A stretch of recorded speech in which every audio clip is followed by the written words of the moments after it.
Hello friends, आप सभी का मेरे चैनल में एक बार फिर से स्वागत है। और जिन्होंने अभी तक मेरे चैनल को सब्सक्राइब नहीं किया तो प्लीज़ मेरे चैनल को सब्सक्राइब कीजिए।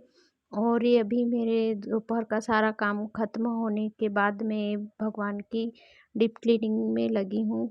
मैं इसी तरह से हमेशा साफ़ कर लेती हूँ भगवान की जगह को।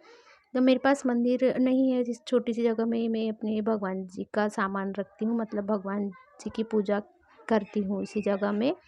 तो देखिए, मैं इस तरह से अपने भगवान जी के पास सब साफ करके आसन पर कपड़ा बिछा के अपने भगवानों को सभी को अच्छी तरह से नहला दी हूँ और उसके बाद ही उन्हें जमा रही हूँ। और कुछ सामान ऊपर भी रखे हैं भगवान जी भी, जिन्हें धोना है। और ये मूर्ति वो वही वाली है जो दीपावली के टाइम में लक्ष्मी पूजा में लाई थी।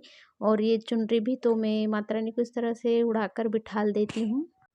और सारे भगवानों को मैं नहलाकर इस तरह जमा दी हूँ जहाँ के वहाँ। और ये लड्डू गोपाल के मैं मतलब जन्माष्टमी के टाइम उनके लिए ये कपड़े, सिर का मुकुट और माला लाई थी, जो मैं उन्हें हमेशा पहना कर रखती हूँ इसी तरह सजाकर। और तुलसी विवाह के दिन भी मैं इनकी शादी तुलसी के साथ इसी तरह करवाई थी। आप लोगों ने देखा होगा यदि मेरा पिछला ब्लॉग, तो आप लोगों को याद होगा। और भगवान के पास में दिया बत्ती, मतलब 11-12 बज चुके थे और भगवान के पास पूजा करने का कोई टाइम नहीं होता है, क्योंकि आप लोगों को मेरी सारी रूटीन पता है। सुबह बच्चों के जाने के बाद ही मेरा काम स्टार्ट होता है, उसके बाद ही सारा काम होता है। अभी मेरे घर के सारे काम खत्म करके मैं यहाँ आप लोगों से बात करने बैठी हूँ। मैं बच्चों को भी स्कूल पहुँचा दी हूँ और भगवान के पास मुझे डीप क्लीनिंग करनी थी, तो इसलिए मैं बहुत ज़्यादा लेट हो चुकी हूँ। आज तो मैं बहुत ही लेट कर रही हूँ भगवान के पास क्लीनिंग भी और डीप क्लीनिंग भी, पूजा भी। तो और बच्चे भी मुझे बोल कर गए हैं कि मम्मी आज हमें समोसे खाना है। तो मैंने कि बच्चे भी कह कर गए हैं कि मम्मी आज हमें समोसा खाने का मन है। तो मैंने सोचा चलिए आज समोसे घर में ही बनाकर उन्हें खिला देती हूँ, क्योंकि दोनों पेपर दे के आएंगे तो मांगेंगे मुझसे। तो बस इसीलिए मैंने अपने टाइटल में भी कहा है कि मैं किसी के बाप की नौकर नहीं हूँ, जिसकी जो मर्जी में आए मुझ पर मर्जी थोप कर चला जाता है। मैं तो बस यूँ ही कह रही थी। और हम किसी के कहने पर कोई काम नहीं करते हैं, हम तो लेडीज़ों का काम ही होता है कि हमें अपनी मर्जी से ही सारा काम करना पड़ता है। कोई कहे या नहीं कहे, फिर भी सारा काम तो हमें ही करना पड़ता है, कोई आके नहीं कहता नहीं करता। और मैं जो समोसे आज बनाऊंगी बहुत सिंपल और इजी तरीके से, मतलब कोई हम कहीं किसी और चैनलों में या टीवियों में देखते हैं तो हमें समझ नहीं आता है कि कैसे बनाए। जैसे वो अलग अलग हमें चीज़ें डालने का बताते हैं कि हमारे पास वो सारा सामान नहीं हो पाता है।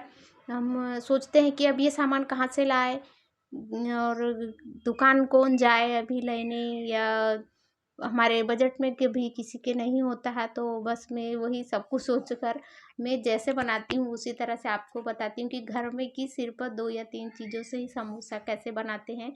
तो चलिए, मैं समोसे बनाने के लिए जा रही हूँ। और आप लोग भी अगर मुझसे सीखते हैं तो मुझे कमेंट करके ज़रूर बताइएगा कि आपसे बने हैं या नहीं, या आप कुछ और नए तरीके से भी बनाते हैं तो मुझे वो भी रेसिपी भिजवाइएगा। मैं तुरंत बाद किचन में आ गई हूँ और मैंने मैदा को छान लिया है। और देखिए, मैं उसमें मैदे में थोड़ा सा तेल मिला रही हूँ। जितने का मोयन बनाना है तो मैं बस उसी में तेल डाल रही हूँ। और देखिए, तेल को इस तरह मिक्स कर रही हूँ ताकि उसमें डिगले गिठले ना रहे और अच्छी तरह से उसका लड्डू तरह बन जाए। इतना उसमें तेल मिक्स करना है, बहुत ज़्यादा भी नहीं। और उसमें थोड़ा-थोड़ा पानी डालते हुए उसे गूँथ लेती हूँ। और इसमें हल्का-सा मैंने नमक डाला है, क्योंकि जब समोसे हम खाएँ तो उसमें फीकापन ना रहे। और चाहे तो इसमें अजवाइन भी डाल सकते हैं, लेकिन मैंने नहीं डाला है। मैं शायद भूल गई उसमें अजवाइन डालना। और वो फ्राई होकर उसका टेस्ट और भी ज़्यादा अच्छा लगता है। तो बस इसे मैं गूँथ कर कुछ देर के लिए 15-20 मिनट के लिए ढक कर रख देती हूँ, जब तक मैं स्टफिंग तैयार कर लेती हूँ समोसे के लिए। तो मैं आलू पहले से ही बॉईल करके छील के और बारीक करके रख दी हूँ। तो उसे फ्राई करने के लिए देखिए, मैं पहले कढ़ाई में हरी मिर्च डाली, फिर राई, उसके बाद थोड़ा-सा जीरा। और मतलब मिर्ची अच्छी तरह से फ्राई हो जाने के बाद राई और जीरा डाली और इन दोनों को राई जीरे को अच्छे चटकते हुए तक फ्राई करना है, थोड़े से भी कच्चे नहीं रहने देना है। क्योंकि राई अगर थोड़ी बहुत भी अगर कच्ची रह जाए तो वो दाँतों में जैसे कंकर की तरह कसर-कसर सा लगता है। तो बस वो पक जाने के बाद में उसमें अदरक और लहसुन का पेस्ट डाल देती हूँ। अदरक लहसुन का पेस्ट और लहसुन मिर्च वो सब अच्छी तरह से मिक्स कर लेती हूँ और उसे पकने देने के बाद उसमें मैं ज़्यादा कुछ भी नहीं डालूँगी। आप लोगों के सामने मैं उसे फ्राई कर रही हूँ और मैं इसमें मिर्च पाउडर भी नहीं डालूँगी, धनिया पाउडर और हल्दी पाउडर ही डालूँगी, वो भी बिल्कुल नॉर्मल सा, क्योंकि मैं ज़्यादा तीखा नहीं खाते हम लोग, तो बस इसीलिए उसमें हल्दी और धनिया पाउडर और मेरे पास कुछ मटर रखे हुए थे, तो मैं वो मटर डाल देती हूँ। अगर ये अभी सीज़न के टाइम पर आसानी से मिल जाते हैं, वैसे तो नहीं, तो बिना मटर के दाने डाले भी हम सिर्फ़ आलू की स्टफिंग के साथ ही समोसे ईज़िली बना सकते हैं। ये मटर के दाने थोड़े से कड़क थे, इसलिए मैं उन्हें कुछ देर के लिए मसाले में भूंज लेती हूँ और उसके तुरंत बाद में उसमें आलू मिक्स कर देती हूँ। और आलू को मैं इसलिए इस तरह मिक्स कर रही हूँ क्योंकि अगर आलू के टिकले कहीं रह जाते हैं तो हमें खाने में उसका टेस्ट कहीं फीका कहीं तीखा लगता है, इसलिए मैं उसे चम्मच से इस तरह इसलिए मिक्स कर रही हूँ ताकि उसमें अच्छी तरह सब कुछ मिक्स हो जाए और नहीं तो कहीं फीका तीखा लगे इसलिए। और टेस्ट के अनुसार मैं उसमें हल्का सा गरम मसाला डाल रही हूँ, अगर ना भी हो तो भी चलता है। और इसमें मिर्च पाउडर आप अपनी इच्छा के अनुसार डाल सकते हैं, क्योंकि कोई फीका खाते कोई तीखा, या हरी मिर्ची इसके साथ खा सकते हैं। और देखिए मैं इसे और इसे इसी तरह मिक्स करते जा रही हूँ मैं, देखिए, और अच्छी तरह पकेगा तभी तो उसका टेस्ट अच्छा आएगा, क्योंकि सिर्फ समोसों को फ्राई करने भर से टेस्ट नहीं आता है, उसकी स्टफिंग भी अच्छी तरह से तैयार होनी चाहिए। और इसमें काला नमक भी डाल सकते हैं हम लोग। और ये देखिए जो मैं मसाला आप लोगों से बताई थी, ये मैं सिर्फ 2 ही चीज़ों से बनाई हूँ और इसे आप डिस्क्रिप्शन बॉक्स में देख सकते हैं मैं इसे किस तरह बनाई हूँ। मैं आप लोगों से शेयर नहीं करी हूँ क्योंकि ब्लॉग बहुत ज़्यादा बड़ा हो जाएगा, तो इसलिए मैंने इसे इसके बनाने की रेसिपी नीचे डिस्क्रिप्शन बॉक्स में लिख दी हूँ, आप चेक कर सकते हो। और उस ज़्यादा टाइम नहीं लगता है उसे बनाने के लिए, सिर्फ मात्र 2 चीज़ों से, क्योंकि इसके बिना जो हम समोसे घर में बनाएंगे उससे उसका टेस्ट नहीं आएगा और ये 2 चीज़ों से ही उसका सारा टेस्ट आता है। और देखिए मैं आप लोगों को बनाते हुए बेलते हुए नहीं दिखा पाई क्योंकि मुझे पता ही नहीं था कि मेरा मोबाइल बंद हो चुका है। तो देखिए ये रोटियों को मैं गोल बेली हूँ, उसके बाद थोड़ा सा अंडाकार का शेप दी हूँ और इस तरह से उन रोटी को टोपी केप बना ली हूँ, जोकर की टोपी बनाते हैं बस उसी टाइप से आप लोग भी बना के देखिएगा। और एक साइड उसमें पानी लगा देना है और इस स्टफिंग को ठंडा हो जाने के बाद ही बनाइएगा, तुरंत गरम नहीं। फिर देखिए इसे कुछ को मैं हाथ से भर लेती हूँ और कुछ को चम्मच से। और देखिए उसके चारों तरफ में पानी इस तरह से लगा दे रही हूँ और उसे अपोजिट दिशा तरफ, मतलब जिस तरफ हमने मोड़ा था उसी दिशा में उसे खींचते हुए दबा देते हैं। तो देखिए मेरे समोसा कितनी अच्छी तरह से बनकर तैयार है और इसी तरह से सारे समोसे को भी भरकर तैयार रख लेती हूँ। आप लोगों को एक बार फिर से मैं दिखाती हूँ कि किस तरह से मैंने टोपी बनाई हूँ। सॉरी, मेरे हाथ से वो नीचे गिर गया था, देखिए। और देखिए अब मैं हाथ से भर रही हूँ और देखिए इस तरह से भरते जा रही हूँ, क्योंकि आप लोगों को दोबारा दिखा रही हूँ मैं भर के, क्योंकि मुझे भी कुछ चीज़ें एक बार में समझ नहीं आती है, तो इसलिए बस इसी तरह ये देखिए ऐसे खींचते हुए उसे दबाते हुए अंदर की तरफ फोल्ड करते हुए जाना है, जिस तरह से मैं दबा रही हूँ बस। और ऊपर से उसके मुंह को भी दबाते हुए रखना है ताकि हम बनाए तो वो टूटे ना।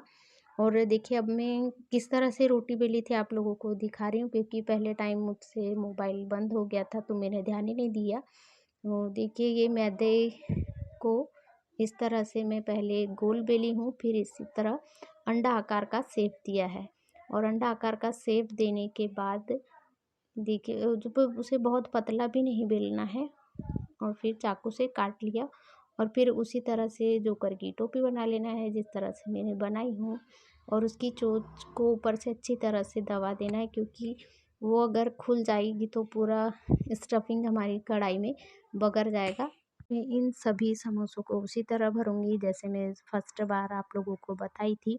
और मैं आप लोगों से बार-बार कह रही हूँ कि मैं जो 2 चीज़ों से इसका मसाला बनाई हूँ, वो आप डिस्क्रिप्शन बॉक्स में जाकर ज़रूर देखिएगा। गर्म तेल में फ्राई करना और देखिए मैं आप लोगों से बात कर रही थी कि मेरे सारे समोसे पक गए हैं और देखिए समोसे बन जाने के बाद मैं उन्हें एकदम ठंडे तेल में डाली हूँ, मतलब कढ़ाई में हमारा हाथ भी डूब जाए उस तरह के तेल में इसे डालना है और गर्म तेल में बिल्कुल भी नहीं इसे डालना है।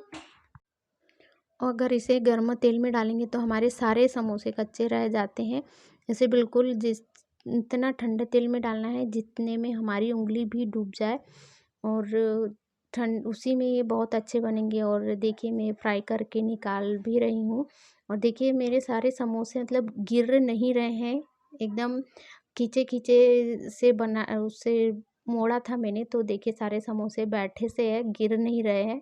वही इसीलिए मैं आप लोगों को इस तरह से जमा के दिखा रही हूँ कि समोसे हमारे इस तरह से बैठे-बैठे से बने तो ज़्यादा अच्छे लगते हैं। और देखिए कितने कुरकुरे से बने हैं और मैं आप लोगों को दिखा भी रही हूँ अब खोल के, क्योंकि ठंडे हो चुके हैं। और इसका स्टफिंग भी बहुत टेस्टी बना था। देखिए कितने सुंदर, वो मैं प्लेट में रख के आप लोगों को दिखाती हूँ क्योंकि मेरे हाथ से गिर जाएगा। तो देखिए एकदम कुरकुरे से उसकी सारी लेयर पपड़ियाँ बनी थी और देखिए स्टफिंग भी बहुत टेस्टी और यम्मी था। मैं खा भी रही हूँ, आप लोगों को दिखा भी रही हूँ। खा के दिखाती हूँ कि कितना टेस्टी और यम्मी बना है। तो बस ये चाय के साथ इवनिंग के टाइम बहुत ज़्यादा टेस्टी और यम्मी बनते हैं। आप लोग ज़रूर बनाकर मुझे बताइएगा।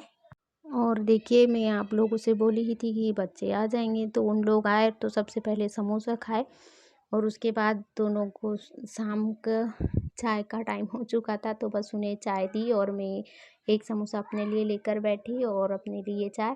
और ये खाते खाते दूसरी डिमांड हो रही थी, वो डिमांड क्या है आप लोगों को फिर बताऊंगी मैं नेक्स्ट टाइम में।